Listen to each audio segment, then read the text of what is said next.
തൃശൂരിലടക്കം കേരളത്തിലെ 10 റെയിൽവേ സ്റ്റേഷനുകളുടെ നവീകരണ പ്രവർത്തനങ്ങൾക്കാണ് പ്രധാനമന്ത്രി തുടക്കം കുറിച്ചത്. തൃശൂർ റെയിൽവേ സ്റ്റേഷനിൽ നടന്ന ചടങ്ങിൽ ബിജെപി സംസ്ഥാന അധ്യക്ഷൻ കെ സുരേന്ദ്രൻ ഉൾപ്പെടെയുള്ളവർ പങ്കെടുത്തു.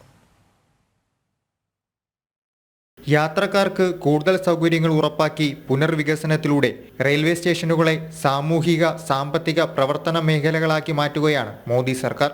വിവിധ റെയിൽവേ സ്റ്റേഷനുകളോടൊപ്പം തൃശൂർ, ഗുരുവായൂർ, ചെങ്ങന്നൂർ, കണ്ണൂർ, ഫറോക്ക് തുടങ്ങി കേരളത്തിലെ 10 സ്റ്റേഷനുകളുടെ നവീകരണ പ്രവർത്തനങ്ങളാണ് പ്രധാനമന്ത്രി ഇന്ന് ഉദ്ഘാടനം നിർവഹിച്ചത്. बीते 10 वर्षों में नई रेलवे लाइन बिछाने की गति दोगुनी हो गई. ईमानदारी से काम हुआ, तभी 2500 किलोमीटर से अधिक डेडिकेटेड फ्रेट कॉरिडोर का काम हुआ है. यानी आपने टैक्स के रूप में, टिकट के रूप में जो पैसा दिया, उसकी पाई पाई आज रेल यात्रियों के हित में ही लग रही है.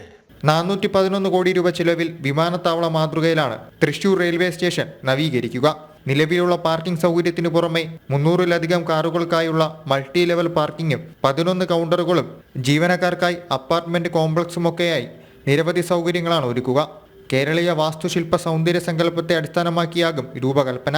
റെയിൽ ലാൻഡ് ഡെവലപ്മെന്റ് അതോറിറ്റിക്കാണ് ചുമതല. 5.11 കോടി രൂപ ചെലവിലാണ് ഗുരുവായൂർ റെയിൽവേ സ്റ്റേഷൻ അമർ സ്റ്റേഷൻ പദ്ധതിയിൽ ഉൾപ്പെടുത്തി നവീകരിക്കുന്നത്. ക്ഷേത്രനഗരിയായ ഗുരുവായൂരിന്റെ പ്രാധാന്യം ഉൾക്കൊണ്ട് നടപ്പാലങ്ങൾ, ലിഫ്റ്റുകൾ, എസ്കലേറ്ററുകൾ, വിപുലമായ പാർക്കിംഗ് സൗകര്യം, പൂന്തോട്ടം, അറിയിപ്പുകൾ നൽകാനുള്ള ഡിജിറ്റൽ സൗകര്യം, പ്ലാറ്റ്ഫോമും മേൽക്കൂരയും വികസിപ്പിക്കൽ, സ്റ്റെയിൻലെസ് സ്റ്റീൽ ബെഞ്ചുകൾ എന്നിവയോടെയാണ് നിർമ്മാണം. കോഴിക്കോട് ഫറൂഖ് സ്റ്റേഷൻ നവീകരണത്തിന് 7.59 കോടിയും അനുവദിച്ചിട്ടുണ്ട്.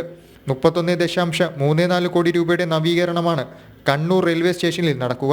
തൃശ്ശൂരിലെ റെയിൽവേ സ്റ്റേഷനിൽ സംഘടിപ്പിച്ച ചടങ്ങിൽ ബിജെപി സംസ്ഥാന അധ്യക്ഷൻ കെ സുരേന്ദ്രൻ, TN പ്രതാപൻ, കണ്ണൂരിൽ പുരാവസ്തു തുറമുഖ വകുപ്പ് മന്ത്രി രാമചന്ദ്രൻ കടന്നപ്പള്ളി, ബിജെപി ദേശീയ നിർവാഹക സമിതി അംഗം PK കൃഷ്ണദാസ് തുടങ്ങിയവർ പങ്കെടുത്തു. ജനം, തൃശൂർ.